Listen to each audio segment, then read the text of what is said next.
आप सभी का स्वागत है हमारे चैनल सार्थ शिक्षा में। मैं रंजीत कुमार आपके लिए लाया हूँ best of physics and chemistry, जिसमें देखेंगे previous year question of RRB JEE NTPC group D and all exam of SSC, जिसका डिटेल एनालिसिस करेंगे विथ एक्सपेक्टेड क्वेश्चन। और ये बाइलिंगुअल लैंग्वेज की क्लास होगी जिसमें इंग्लिश और हिंदी दोनों साथ लेके चलेंगे। तो चलिए देखते हैं आज का पहला question. Which instrument is used for measuring the relative humidity of atmosphere? वायुमंडल के सापेक्ष आर्द्रता को मापने के लिए किस यंत्र का उपयोग किया जाता है, आपको बताना है। तो इसका आंसर क्या हो जाएगा? Option number A, hygrometer. Hygrometer, तो हाइड्रोमीटर क्या है? तो हाइड्रोमीटर लिक्विड के रिलेटिव डेंसिटी को मेजर करने के लिए उपयोग किया जाता है। हाइड्रोफोन, हाइड्रोफोन एक प्रकार का माइक्रोफोन ही है जिसका यूज अंडर वाटर साउंड को सुनने या रिकॉर्ड करने के लिए यूज किया जाता है। पायरोमीटर, पायरोमीटर एक प्रकार का रिमोट सेंसिंग थर्मामीटर है जिसका यूज दूर की वस्तु के तापमान को मेजर करने के लिए किया जाता है। तो चलिए देखते हैं next question. Who discovered law of conservation of energy? ऊर्जा संरक्षण का नियम किसने दिया, आपको बताना है। तो इसका आंसर हो जाएगा option number C, Robert Mayer. Robert Mayer ने 1842 ईस्वी में law of conservation of energy दिया। ए लेवोजियर ने law of conservation of matter दिया। ठीक। माइकल फेराडे ने इलेक्ट्रोमैग्नेटिक इंडक्शन और ट्रांसफार्मर के बारे में बताया। आइजैक न्यूटन ने लॉ ऑफ मोशन दिया, लॉ ऑफ ग्रेविटी दिया, साथ ही इन्होंने टेलीस्कोप के बारे में भी बताया। तो चलिए देखते हैं next question. Sound can not pass through, आवाज़ पास नहीं हो सकता है किससे? सॉलिड, लिक्विड, गैस या वैक्यूम से। तो ये वैक्यूम से पास नहीं हो सकता। क्यों? क्योंकि वैक्यूम में किसी भी तरह की मीडियम नहीं होती, और जबकि साउंड को ट्रेवल करने के लिए मीडियम की आवश्यकता होती है। ठीक। तो इसका आंसर हो गया ऑप्शन नंबर डी, वैक्यूम। चलिए देखते हैं नेक्स्ट क्वेश्चन। अच्छा, साउंड से रिलेटेड कुछ इंपॉर्टेंट पॉइंट है, जैसे कि साउंड एनर्जी का ही फॉर्म है, ये लॉ ऑफ कंजर्वेशन एनर्जी पे बेस्ड होता है, साथ ही ये मैकेनिकल वेव है। स्पीड ऑफ साउंड सॉलिड में सबसे ज़्यादा होती है, फिर लिक्विड में, फिर गैस में। यहाँ कुछ इंपॉर्टेंट मटेरियल्स है जिसमें स्पीड ऑफ साउंड्स दिया हुआ है, वो आपको याद रखना है। जैसे कि एल्यूमिनियम में 63 से 20 मीटर पर सेकेंड, कॉपर में 46 से मीटर पर सेकेंड, ग्लास में 45 से 40 मीटर पर सेकेंड, सी वाटर में 15 से 31 मीटर पर सेकेंड, एयर में 40 डिग्री सेंटीग्रेड पे 355 मीटर पर सेकेंड, जबकि एयर में ही 20 डिग्री सेंटीग्रेड पे 343 मीटर पर सेकेंड। मतलब क्या है कि मतलब जैसे जैसे टेम्परेचर बढ़ता है तो स्पीड ऑफ साउंड भी बढ़ता है, और टेम्परेचर घटता है तो स्पीड ऑफ साउंड घटता है। चलिए देखते हैं next question. Identify the metal which is found in nature in the free state. आपको उस धातु का नाम बताना है जो मुक्त अवस्था में प्रकृति में पाया जाता है। तो वो कौन सा है? लिथियम है, सोडियम है, एल्यूमिनियम है या गोल्ड है? तो इसका आंसर क्या हो जाएगा? Option number D, gold. देखिए, रिएक्टिव सीरीज में बॉटम का मेटल मोस्टली ही फ्री स्टेट में होता है, जैसे कि गोल्ड हो गया, प्लेटिनम हो गया, ये सब फ्री स्टेट में होता है। क्यों होता है?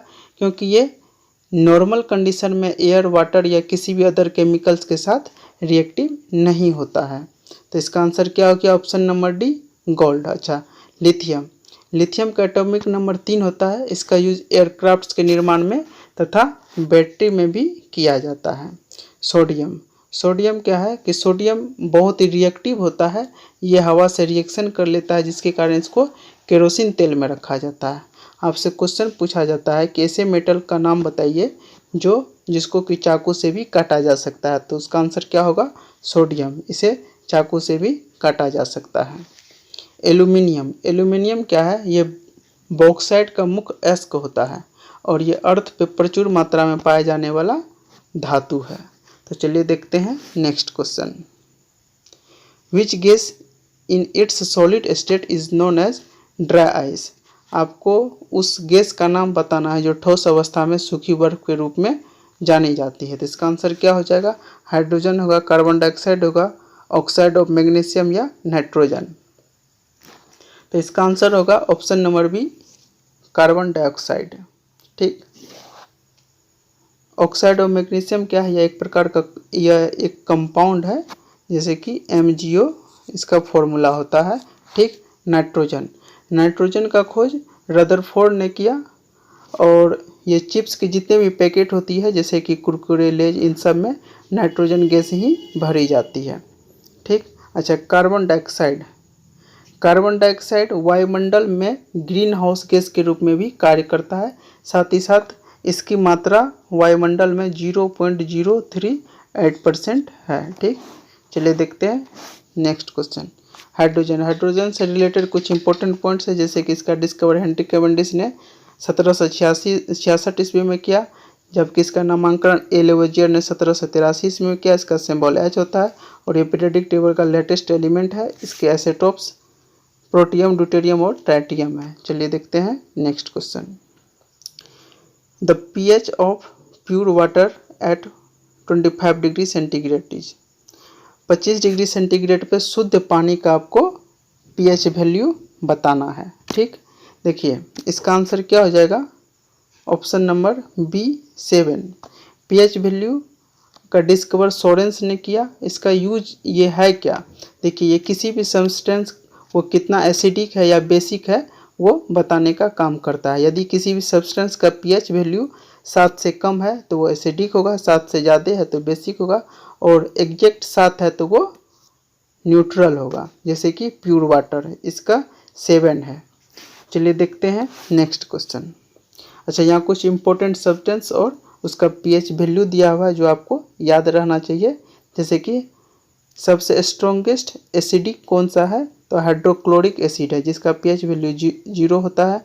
Gastric juice 1, lemon juice 2.5, vinegar 3, wine 3.5, tomato juice 4.2, black coffee 5, acid rain 5.6, urine 6, इसी तरह ब्लड हो गया 7.4 हो गया, टूथपेस्ट 9, इसी तरह लाइम वाटर 11, सोडियम हाइड्रोक्साइड 14। ये सारा आपको याद रखना है, ये कई बार एग्जाम में पूछा गया है। चलिए देखते हैं next question. Law that give a qualitative definition of force is. वह नियम जो बल का गुणात्मक परिभाषा देता है आपको बताना है। तो वो कौन सा नियम है, वह है option number A, Newton's first law of motion. Newton's second law of motion क्या बताता है कि किसी भी वस्तु के संवेग परिवर्तन की दर उस पर लगाए गए बल के समानुपाती होता है। Newton's third law of motion क्या है कि every action in nature there is an equal and opposite reaction. ठीक। लॉ ऑफ ग्रेविटेशन ये भी न्यूटन के द्वारा ही प्रतिपादित किया गया है, जिसके अकॉर्डिंग दो पिंड के बीच में एक आकर्षण बल लगता है जिसके द्रव्यमानों के गुणनफल के समानुपाती तथा उसके बीच की दूरी के वर्ग के व्युत्क्रमानुपाती होता है। चलिए देखते हैं नेक्स्ट क्वेश्चन। क्वेश्चन है the movement of the wheels of a bulldog cart while walking on the road is an example of. इसमें बोल रहा है कि कोई बैलगाड़ी जो रोड पे चल रही है तो उसके पहिए की गति किसका उदाहरण होगा। देखिए ये कोई रोड है, इसके ऊपर में ये बैलगाड़ी की पहिया है जो स्थानांतरित होकर के यहाँ आ गया है। क्या होकर के, स्थानांतरित होकर के। और ये क्या ऑसिलेट होकर के यहाँ से आ रहा है, नहीं, तो ये रोटेट होकर यहाँ से यहाँ आ रहा है। मतलब क्या हो गया, ट्रांसलेशन और रोटेशनल मोशन। तो ऑप्शन नंबर कितना में है, ऑप्शन नंबर सी में।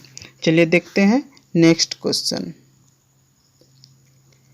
Why does an iron nail float on mercury while it sinks in water. इसमें कह रहा है कि लोहे की कील पारे पे तैरती है जबकि पानी में डूब जाती है। इसका रीजन क्या है आपको बताना है। देखिए कोई भी सब्सटेंस या मैटर पानी में तब डूबती है जब उसकी डेंसिटी पानी से ज़्यादा हो।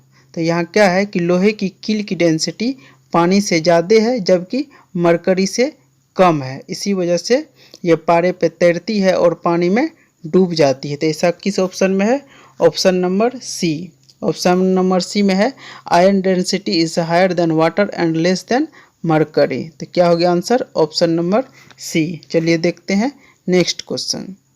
Which of the flowing metals is used in electric iron. इनमें से वो कौन सी धातु है जिसका यूज इलेक्ट्रिक आयरन में किया जाता है। क्या वो निकेल है, क्रोमियम है, नाइक्रोम है या टंगस्टन है। देखिए इसका आंसर हो जाएगा ऑप्शन नंबर सी, नाइक्रोम। ये एक प्रकार का एलॉय है जो निकेल और क्रोमियम से मिलके बना होता है। इसका यूज प्रोडक्ट में हीटिंग एलिमेंट की तरह किया जाता है जैसे कि हेयर ड्रायर्स। ठीक। टंगस्टन, टंगस्टन क्या है, इसका एटॉमिक नंबर 74 होता है। इसका सिंबल W होता है, ठीक। और इसका यूज बल्ब फिलामेंट बनाने में किया जाता है, ठीक। चलिए देखते हैं next question. For a freely falling body the sum of kinetic energy and potential energy is always. इसमें बोला जाता है कि कोई स्वतंत्र रूप से गिरने वाले पिंड की गतिज ऊर्जा और स्थितिज ऊर्जा का योग हमेशा क्या होगा? क्या वो जीरो होगा, सेम रहेगा, डबल रहेगा या वेरिएबल होगा? तो चलिए देखते हैं। देखिए ये बॉडी h हाइट पे है, इसको जब गिराया जाता है तो इसका पोटेंशियल एनर्जी क्या होता है? mgh। और जैसे जैसे ये कुछ टाइम बाद h1 हाइट पे आ जाता है, इसका पोटेंशियल एनर्जी क्या हो जाता है? mgh1। मतलब क्या कि हाइट घट रहा है तो पोटेंशियल एनर्जी घट रहा है, जबकि जैसे जैसे ये नीचे आ रहा है ब्लॉक तो इसका वेलोसिटी बढ़ता जा रहा है। मतलब क्या कि काइनेटिक एनर्जी बढ़ता जा रहा है। मतलब ये दोनों इस प्रोपोर्शन में घटता और बढ़ता है कि इन दोनों का सम हमेशा ही मैकेनिकल एनर्जी के बराबर हो।